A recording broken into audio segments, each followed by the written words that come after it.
Olá pessoal, comandante Leonardo Matos aqui, nosso Conexão Geo número 369, sexta-feira, 16 de janeiro de 2026, trazendo para vocês a síntese da geopolítica dessa semana, o podcast que você já conhece todas as sextas-feiras e como sempre peço, se vocês gostarem ao final, deixem lá o seu ok, deixem comentários, façam perguntas, mas principalmente compartilhem com seus amigos que ainda não seguem Conexão Geo.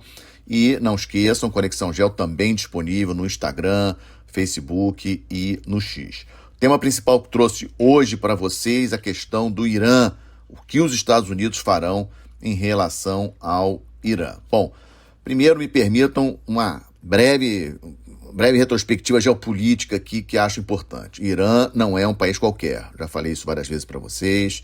País de 95 milhões de habitantes, Império Persa, grande reserva de petróleo e gás, posição estratégica, falo sempre, geografia física é importante, fica ali uma posição estratégica em relação ao Golfo Pérsico, que é importantíssimo para a questão do petróleo no mundo, e também banhado ali parcialmente pelo Mar Cáspio, ou seja, tem ali proximidade com relação à Rússia, com relação à Ásia Central de uma maneira geral, Turquia, ou seja, o Irã fica numa posição muito interessante em termos geopolíticos, população muito grande, tem uma história muito importante e nessa história temos a Revolução de 1979, Ayatollah Khomeini derrubando o Shah Reza Pahlavi. Aliás, vocês têm ouvido falar muito no filho do Reza Pahlavi, que há muitos anos mora nos Estados Unidos. E só para lembrar também, antes de 79, o Irã era aliado dos Estados Unidos e de Israel. Isso é muito relevante. E aí, com a Revolução de 79, criação da Guarda Revolucionária Islâmica para proteger o regime dos ayatollahs, e o Irã lentamente foi buscar a sua arma nuclear.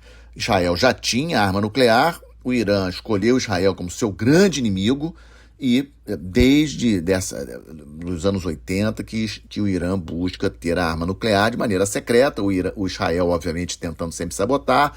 Nos anos 80, praticamente a década toda, conflito direto com o Iraque ajudado em parte pelos Estados Unidos, importante também lembrarmos, e aí a partir dos anos 90, o Irã voltando a crescer e principalmente preocupado nessa questão da arma nuclear. Indo agora mais próximo, o Obama, presidente dos Estados Unidos em 2015, costurou aquele acordo com o Irã de restrição do programa nuclear. Trump saiu do acordo em 2017, voltou a aplicar sanções econômicas. E um detalhe também que a gente não pode esquecer, o Irã é majoritariamente xiita, diferente do entorno dele ali. Todos aqueles países ali do entorno, especialmente os países do Golfo Pérsico sunitas, né, Arábia Saudita, Kuwait, Bahrein, Catar, Emirados Árabes Unidos, são sunitas e muito preocupados com o Irã xiita. E, logicamente, que o programa, possível obtenção de uma arma nuclear pelo Irã, iria desencadear aí um problema com esses países. Bom, o Irã, então, cercado de inimigos, entre aspas, né, países contra o Irã, sunitas, maioria sunita, resolveu se fortalecer pelos seus proxies, que a gente chama, né? Ou seja, Hezbollah, Hamas, milícias na Síria, milícias no Iraque, os Houthis no Iêmen. Então o Irã foi fortalecendo esses proxies ao longo ali da região do Oriente Médio, para tentar fortalecer a sua posição, já que ele fica cercado. Bom, outubro de 2023, o ataque do Hamas a Israel, coordenado com o Irã. Todos sabemos que o Irã tem sim responsabilidade sobre aquele ataque bárbaro do Hamas contra Israel. Aí tivemos aqueles ataques todos dos Houthis contra o tráfico mercante ali, Mar Vermelho, Estreito de Bab e Al-Mandeb, muito importante isso também. Ou seja, de 2023, praticamente 2 anos de ataques, 4 navios afundados, centenas de navios atingidos, tráfico mercante tendo que ser desviado. Também ataque, que é a questão do Líbano, né? Israel atacando o Líbano, etc. Tivemos em 2024 já uma troca pontual de ataques entre Israel e Irã em abril e outubro, morte de líder político do Hamas em Teherã, depois da posse do novo presidente Pezeshkian, agosto de 2024. E aí, ano passado, 2025, o ápice, digamos assim, dessas tensões, com um conflito de 12 dias entre Israel e Irã. Naquela época, muito se especulou sobre a possibilidade de queda do regime, de tentar, digamos assim, decapitar o regime dos ayatolás. Isso não ocorreu. Israel atacou diversas instalações militares iranianas, mas o ponto alto foi o grande finale, digamos assim, aquele ataque que todos vocês acompanharam dos Estados Unidos contra as 3 instalações nucleares do Irã. Pois bem, isso foi em junho do ano passado. Tivemos em outubro aquele acordo de paz costurado pelo Trump ali em relação a Hamas e Israel, devolução dos reféns, mas a situação lá em Gaza ainda não foi totalmente resolvida. Vocês têm acompanhado isso aqui no Conexão Gel. E a situação, essa crise que nós estamos vivendo nesse momento, começou 28 de dezembro de 2025. Protestos em Teherã, situação econômica do país muito séria, inflação dos alimentos batendo 70%, povo nas ruas, e essa insatisfação espalhou por várias cidades do país, muito importante a gente dizer isso, logicamente influenciada pela inteligência israelense, inteligência americana. Isso aí, é óbvio que isso aconteceu. É interesse do Israel e dos Estados Unidos mudar o regime, tem uma mudança do regime. O filho do Shah Reza Pahlavi começou a postar muito nas redes sociais, aparecer em entrevistas nas televisões americanas, e aí, começaram, logicamente, que o governo iraniano, reagindo forte aos protestos, fechou a internet, e essa forte reação, nós temos números aí que variam de 2 mil, 3 mil, teve gente que falou 12 mil mortos, os números mais confiáveis que eu tenho visto, entre 2 mil e 3 mil pessoas mortas em função dos protestos. Milhares de pessoas presas, e nessa semana, terça-feira, o Trump chegou a postar em sua rede social para falar para o povo iraniano manter a pressão e disse que o socorro estava a caminho, colocou ali no final o socorro estava a caminho. Na quarta-feira agora, essa semana, ele suavizou, dizendo que tinha informações que o regime iraniano não iria realizar mais execução de prisioneiros. Havia uma previsão até de 800 presos serem executados, Isso não aconteceu. E a coisa ficou um pouco mais, inclusive na noite de quarta para quinta, muitos de vocês me mandando mensagem: comandante, vai acontecer o ataque. Havia realmente uma expectativa muito grande disso, porque já havia sido dado ordem para as bases americanas ali, para reduzir ao mínimo o pessoal, realmente só o pessoal necessário dentro das bases. Os Estados Unidos possuem várias bases ali na região, inclusive também Reino Unido fazendo a mesma coisa, a embaixada do Reino Unido fechando lá em Teherã, o pessoal saindo de Teherã. Então, muita preocupação para um ataque dos Estados Unidos. O Irã fechando seu espaço aéreo, por tempo indeterminado na quarta-feira, deixando apenas os voos a partir de Teherã, decolagem e pouso. Mas o Trump segurou. E as fontes que temos, logicamente o Trump não disse isso, mas as fontes aí, diversas fontes, indicam que ele segurou justamente pela dificuldade do dia seguinte, O que, se realmente um ataque teria efeito desejado, como é que seria o dia seguinte? E aí uma questão importante: possibilidades.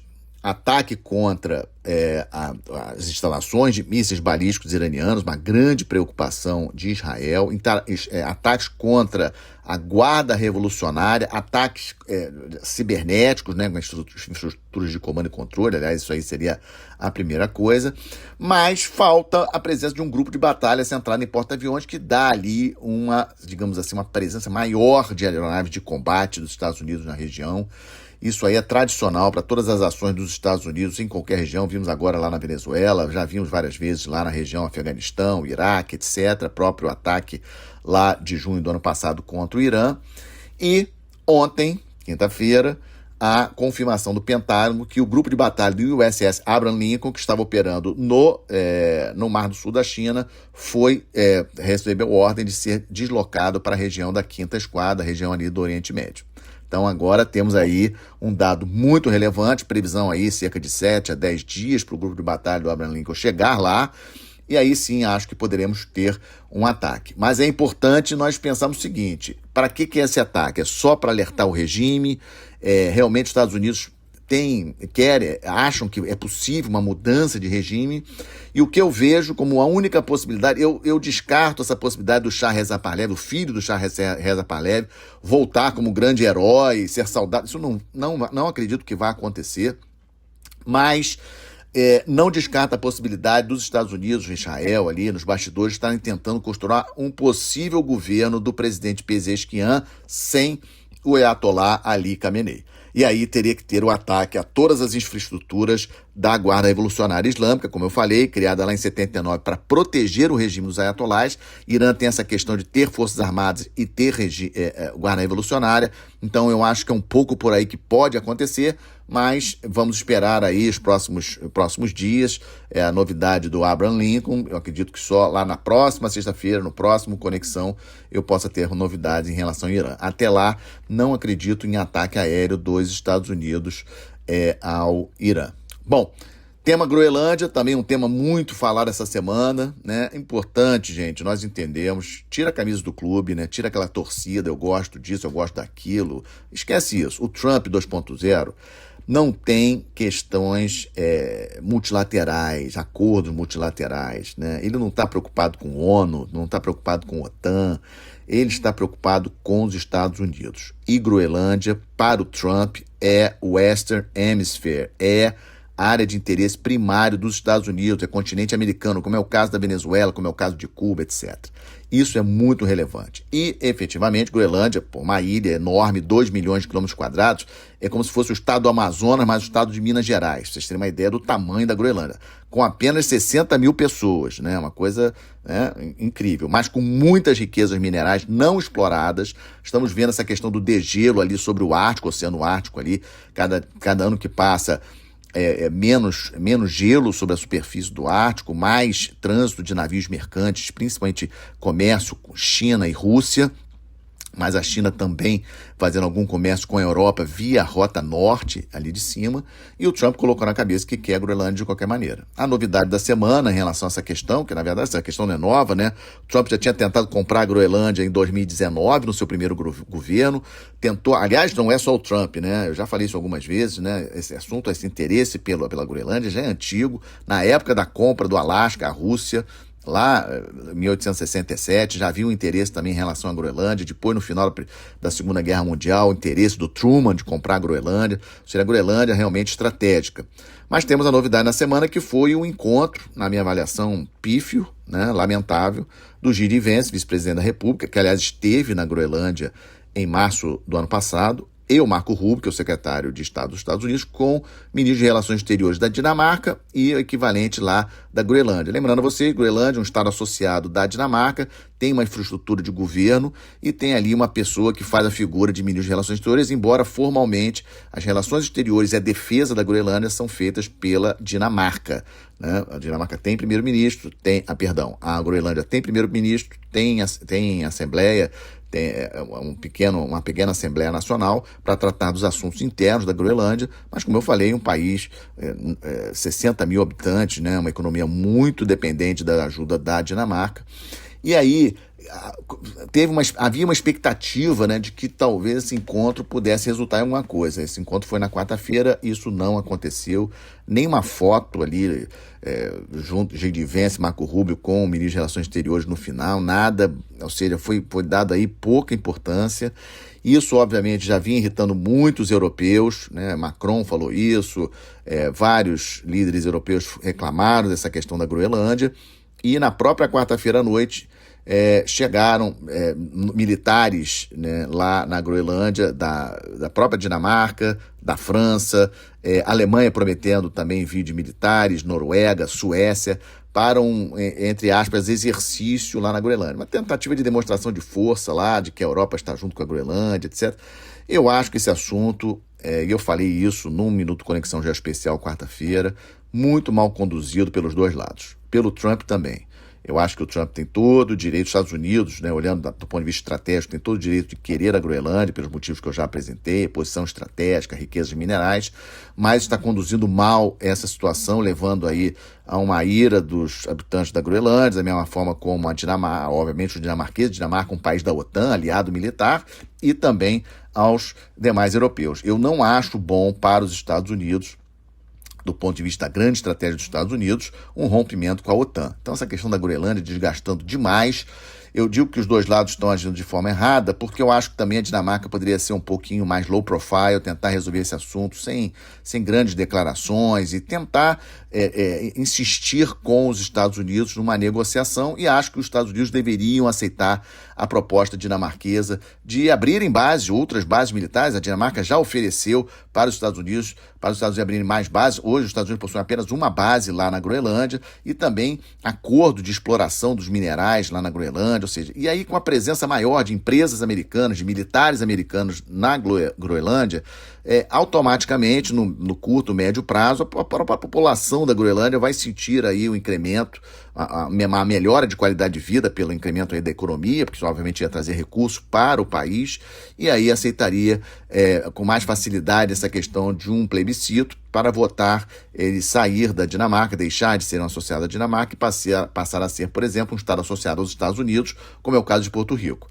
Eu acho que até seria melhor para a população da Groenlândia se a Groenlândia fosse um Estado associado aos Estados Unidos do que a própria Dinamarca, um país geograficamente pequeno, apenas 6 milhões de habitantes. Nós estamos falando aí da maior potência militar, maior potência econômica do planeta. Mas da maneira como está sendo tratado o tema pelos Estados Unidos, isso levou aí a um nacionalismo da Groenlândia, dos dinamarqueses sobre essa questão, que acho que não era a melhor maneira de se atingir o objetivo final dos Estados Unidos, que é ter a Groenlândia, e ter a Groenlândia faz todo sentido, volto a insistir, do ponto de vista estratégico e econômico para os Estados Unidos. Bom, estamos de olho em várias questões, obviamente, Venezuela e Caribe, Cuba, né? Lógico, quarta-feira, Delcy Rodrigues, que é presidente em exercício lá na Venezuela, telefonou para o Trump.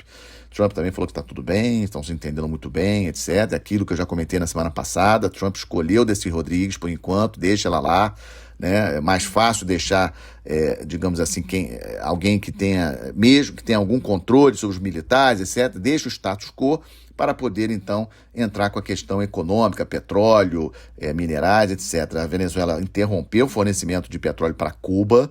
Vamos ficar de olho nessa questão de Cuba, muito importante. Já comentei com vocês semana passada, o Marco Rubio, os pais do Marco Rubio cubanos, né, deixaram Cuba no final dos anos 50.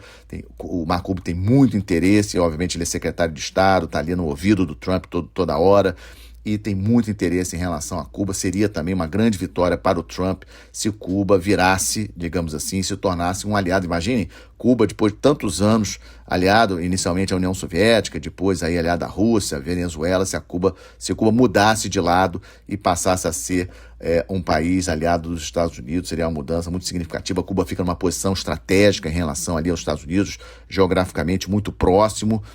Então, óbvio que Cuba é sim de interesse. O 6º navio-tanque foi apresado ontem pelos Estados Unidos, sendo 4 foram apresados depois da operação contra o Maduro. Lembrem, a operação do Maduro foi 3 de janeiro, depois da operação contra o Maduro. Aliás, volto a insistir, uma operação impressionante do ponto de vista de forças especiais, guerra eletrônica, guerra cibernética, etc. Aliás, o Trump, essa semana, foi assistir uma demonstração das forças especiais americanas, das Delta Force americanos, de como eles fizeram, né, como eles treinaram para prender o Maduro. Isso aí já vinha sendo treinado já há vários meses.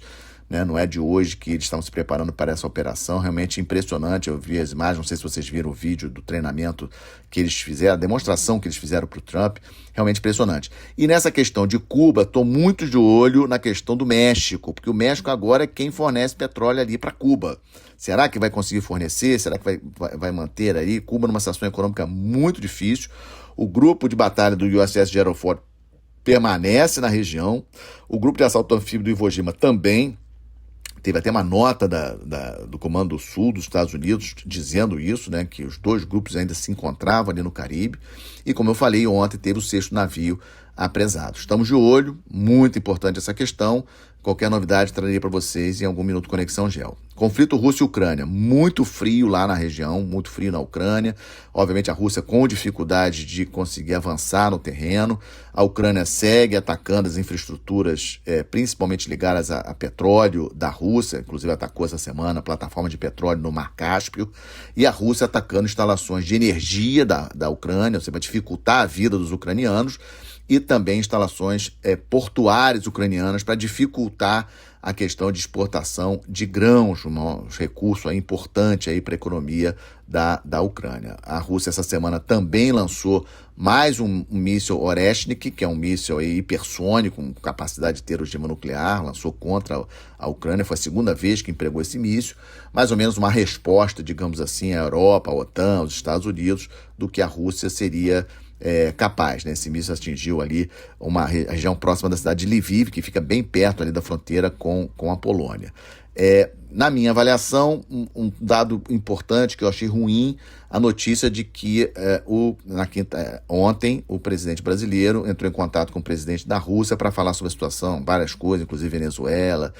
Olha, de qualquer lente teórica que vocês queiram, não é bom para o Brasil. Se a gente colocar a lente do idealismo, né, acreditando aí no mundo multilateral, etc., eu acho que o Brasil não deveria expor assim, contatos abertos do seu presidente com o presidente de um país que invadiu outro país. Inclusive o Brasil votou na ONU contrário a essa invasão da Rússia, que a Rússia fez contra a Ucrânia lá em 2022.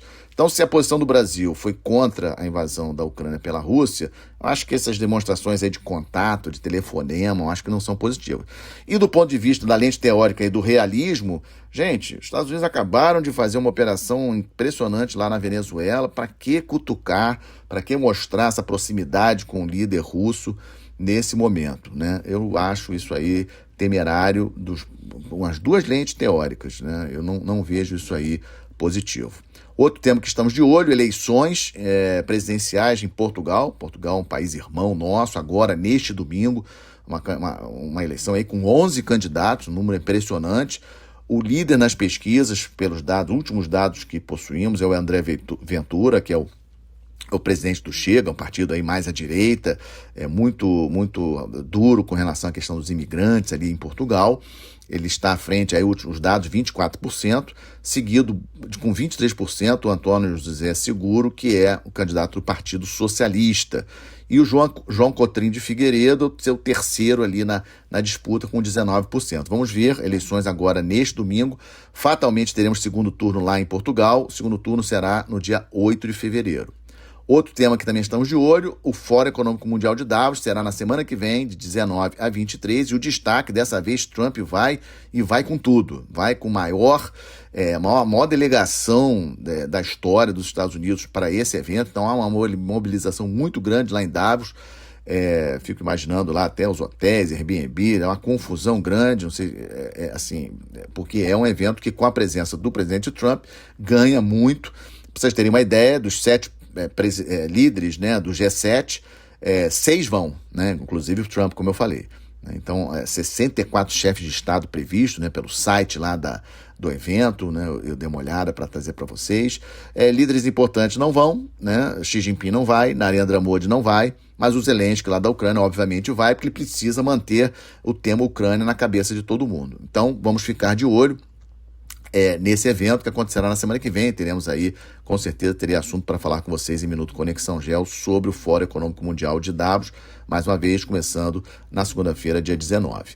Também estamos de olho na África, como sempre, especialmente Somalilândia, aquele chifre da África, depois do histórico reconhecimento de Israel, no finalzinho lá agora de 2025. A Somália, essa semana, cancelou acordos de cooperação com Emirados Árabes Unidos, porque os Emirados Árabes Unidos estariam aí de acordo com a Somalilândia, estabelecendo acordos ali com a Somalilândia, e os Houthis postaram na quarta-feira uma ameaça contra a Somalilândia, caso Israel realmente venha estabelecer uma base naval no país. Os Houthis disseram claramente que irão atacar caso tenha uma base, que Israel tenha uma base. E Turquia, Arábia Saudita, Egito também, todos os 3 países importantes ali na região, contrário ao reconhecimento israelense, contrário à formalização da existência da Somalilândia, que, lembrando vocês, já falei sobre isso, interessa muito a Etiópia. A Etiópia não tem acesso ao mar, a Etiópia é a terceira maior população da África, é um país importantíssimo ali do chifre da África,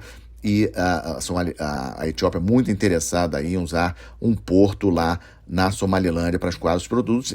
A Etiópia depende demais hoje de Djibouti, ela quer diversificar, digamos assim, as suas opções. E também estamos de olho nas eleições que ocorreram ontem em Uganda, né, eleições presidenciais em Uganda.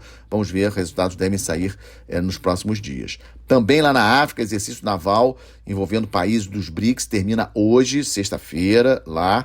Rússia, China, Irã, África do Sul, lógico, anfitrião, e Emirados Árabes Unidos, né? O Irã mandou, tem uma história interessante aqui, porque o Irã mandou 3 navios para lá, mas, segundo as fontes aí sul-africanas, o governo da África do Sul pediu para reduzir a presença de navios iranianos em função de toda essa confusão aí no Irã, né, com medo, a África do Sul com medo de retaliações dos Estados Unidos, e aí o Irã participou efetivamente com apenas um dos 3 navios no exercício, mas os outros 2 ficaram lá, fundeados lá em frente de Simonstown, que é onde fica a base naval principal da África do Sul. O exercício termina hoje, Brasil não mandou navio, Índia não mandou navio, Indonésia, que é um país novo dos BRICS, também não mandou navio, e vamos ver se tiver mais alguma informação, trarei para vocês em algum Minuto Conexão Geo pela frente.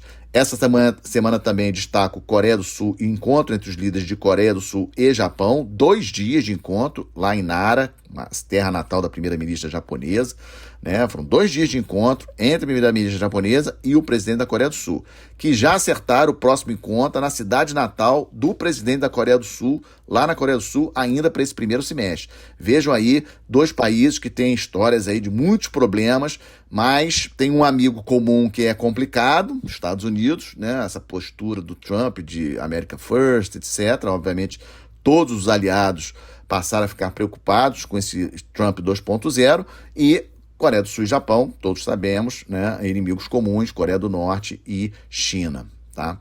Índia e Alemanha também se encontraram essa semana, né? O primeiro-ministro Narendra Modi recebeu lá o chanceler alemão, Friedrich Merz, né? Muitos acordos estabelecidos e há uma expectativa de acordo entre União Europeia e Índia, um acordo de livre comércio. E para fechar, estamos de olho, Equador, Plano Noboa 2, várias áreas do Equador estão em estado de exceção, estado de emergência, toque de recolher, né? O país recebeu nesta quarta-feira os primeiros 45 militares dos Estados Unidos que irão atuar na parte de inteligência junto às Forças Armadas para o combate ao narcotráfico. Então vamos ver como é que isso aí vai funcionar, mas é um dado que achei interessante trazer para vocês essa situação do Equador, país aí super amigo nosso aqui na América do Sul. Fechando, como sempre faço, boas notícias, trouxe 2 para vocês. Primeiro, o corte da chapa da fragata Marise Barros na última sexta-feira, na última semana, no dia 12, no dia 9, né, na última sexta-feira. A 4ª fragata da classe Tamandaré, né, a primeira, a Tamandaré, ela deve ser incorporada ao setor operativo da Marinha agora no primeiro semestre e a Marise Barros somente em 2029. Vejam como, eu sempre alerto isso, capacidade de defesa demora, né? O corte da chapa aconteceu na semana passada, o navio só vai ser entregue à Marinha em 2029, as 4 fragatas sendo construídas lá em Itajaí, Santa Catarina, muito pouco para o Brasil. Precisamos de mais, precisamos de pelo menos 8 fragatas e atualmente temos recursos apenas para 4. E a segunda boa notícia, o recorde de apreensão de cocaína pela Espanha, né, com colaboração do Brasil, colaboração dos Estados Unidos, Reino Unido, França, Portugal. Impressionante, um navio transportando sal, 10 toneladas de cocaína, impressionante, navio de bandeira de Camarões, que saiu do Brasil. Essa é a minha preocupação, um navio que saiu do Brasil, 10 toneladas de cocaína, levando lá para a Espanha, foi apresado aí pela Espanha, fantástico, uma operação aí que envolveu, como eu falei, vários países ajudando, inclusive a Polícia Federal brasileira. Com isso, fecho o nosso Conexão Geo 369, agradecendo muito, muito mesmo, né, a confiança de vocês no meu trabalho. Se gostaram, deixa aí o like, deixa a avaliação de vocês, mas principalmente me ajudem a divulgar o Conexão Geo, mais gente, mais brasileiros pensando em geopolítica, entendendo melhor o mundo que nós estamos vivendo. Muito obrigado, excelente final de semana, até a próxima sexta-feira.